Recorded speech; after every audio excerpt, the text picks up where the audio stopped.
professional level tactics in all of poker. Sometimes you may play in home games without a professional dealer, and then you'll have to drag in your own pots. Now let's watch this. There are two different instances. In both cases, the man at left is going to reach for this pot. He's almost ready to do it the first time now. There it is. And now, again, he's going to reach for a pot. Can you tell a difference between these two pots? Well, the difference is monumental. In fact, his motivation is completely the opposite between the two tells. Here, in the first one, he's waiting and waiting, and he's afraid that his opponent might throw his hand away. So he reaches for the pot as a ploy to get the call. In the second instance, he's afraid that opponent is going to call him. So he's reaching for the pot to try to prevent that call. The difference is in one case, his opponent was reaching for the chips, so when he reached for the pot, he was trying to prevent the call. In the other, he was trying to lure the call because his opponent just didn't look like he was ever going to call. Complete opposites. If you have any doubts about this, just look what happens when the opponent reaches for his chips and the bettor reaches for the pot. See? The bettor throws his hand away. He was bluffing.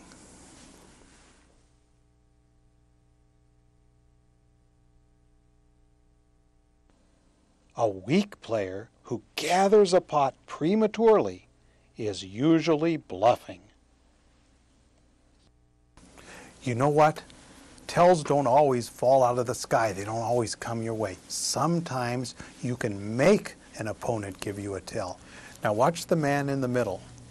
First, the player to the dealer's left starts to bet. But look what that man did. That's a smart professional player. He faked as if he were reaching for his chips. The professional ploy here is to try to get the bettor to look back at his hand. Here, the professional was successful. The bettor did look back and then bet aggressively.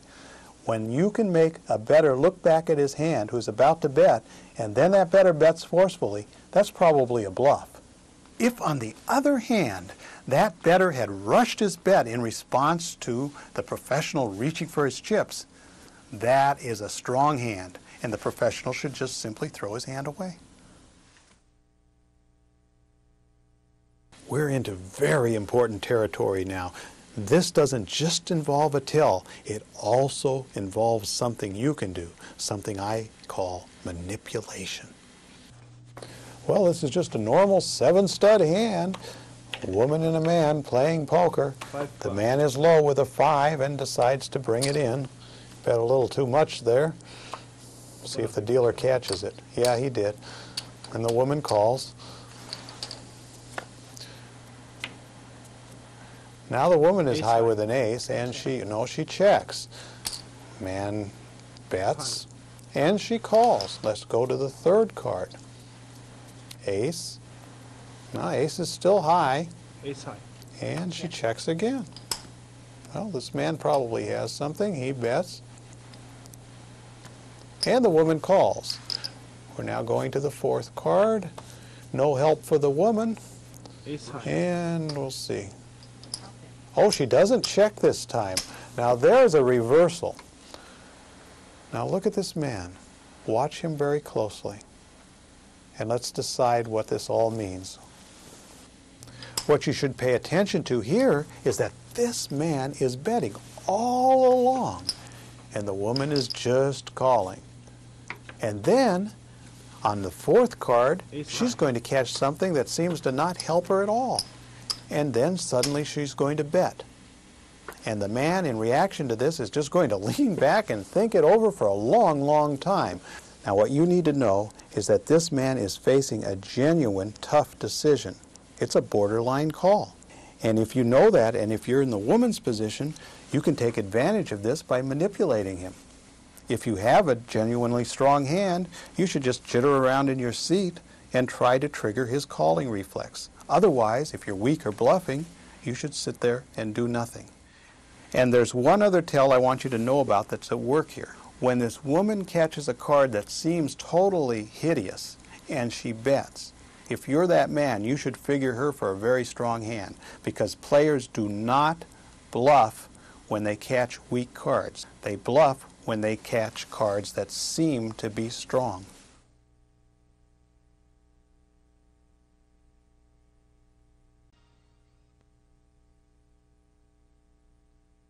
You also have to learn to look for tells from a distance across the table. And now I'm going to make you look at a tell here and see if you can pick it up. This is the last one.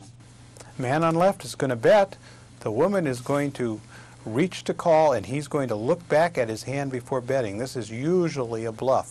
But if you don't look at it very carefully, you're not going to see that little jog he does with his hand, and when he looks back. That reaching for the bet by the woman unnerves him. Let's see it one more time. Watch the man's hands closely. See if you can pick up that little jog, even from this distance when she reaches for her chips. That little jog shows weakness, and you should consider his bet weak.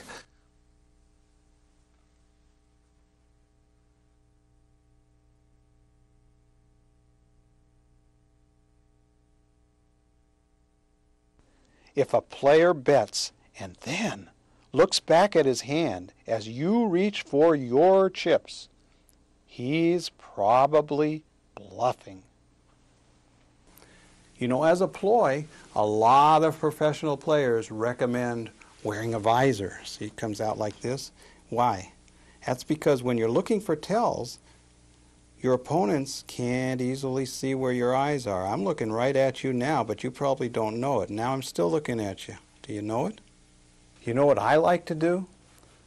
Fall asleep. How do I do that? I'm at the table, in between bets, even watching my opponents pick up their cards.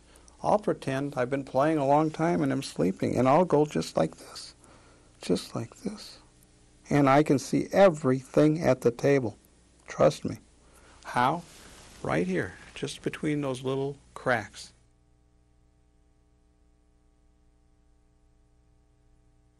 You know, the biggest puzzle in poker is this. When are your opponents bluffing? Well, if I could tell you that, you'd be a very successful poker player. Well, I can. That is what we're going to talk about in this section. When are your opponents bluffing and when aren't they? Watch and you'll know. You know, there's been a lot of books written on body language and a lot of research, but most of it just doesn't apply to poker. But here's one that does. Check. Now just watch the man in black. Watch what he's doing. Did you see anything especially interesting? Check. So here's the tell. Watch what the man in black does with his hand. Check. There. He's covering his mouth. Well, in real life, that often means a person is lying. In poker, it often means a person is bluffing.